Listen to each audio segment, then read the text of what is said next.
We've made our way up a steep hillside on the north end of Kyoto, and we've entered into the temple complex of Ryōanji. When we entered the temple, we were asked to take off our shoes.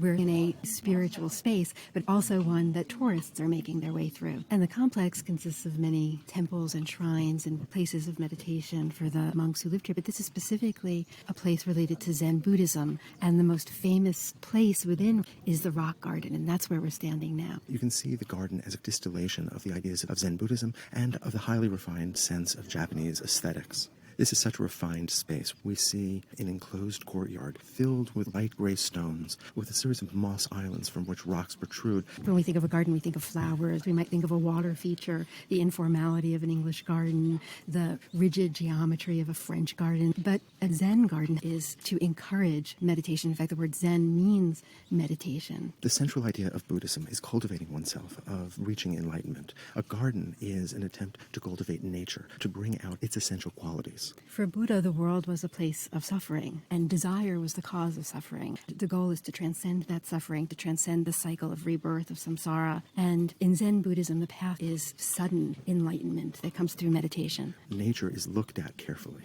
Its innate qualities, its imperfections, its inherent forms, and that becomes the starting point. The idea is not to erase nature and make something that's perfect. The idea is to examine something, to understand its qualities, and then to enhance them. Finding beauty in what is worn, what is aged. When we look around the edges of the rock garden, of this enclosure, we see a wall that hasn't been recently painted. It's worn. And that creates this atmospheric quality that makes the entire garden reminiscent of a Japanese painting, where the rocks function as mountains and the two-dimensional wall functions as an atmospheric space. And in the study area for the abbot that is just adjacent to the garden, there are paintings that show rocky crags emerging out of a sea of mist. It's a perfect reflection of the garden itself. Well, it's more beautiful in the Japanese aesthetic to not see a perfect view of the mountain on a perfectly clear day, but rather for the mountain to be obscured by the mist.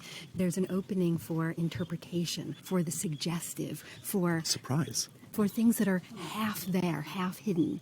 And as we move through the garden, our view shifts, the numbers of rocks that we see shift. That idea of never seeing the whole, but the appreciation for the incomplete is here. The pebbles have been raked into a very deliberate pattern, one that emphasizes the horizontal. It slows our eyes down. Ovoid shapes frame each of the individual islands, the waves of the sea. The analogy of water. And it also suggests to me in its sparseness when the stuff of the world came to being out of nothingness. This is a garden that's meant to incite enlightenment that could come to you at any moment. Even on this cloudy, slightly rainy day, the garden is bright and feels dry. But just immediately to its right is a densely forested rectangle, slightly smaller than the rock garden, that is completely carpeted with green moss. And it's such a relief for the eye. This is all about our eye, awakening our eyes, asking us to look, asking us to pay attention. And the very act of paying attention takes us out of our everyday lives and takes us to a place of heightened awareness, of standing apart from things, and in that way helping to prepare the path for enlightenment.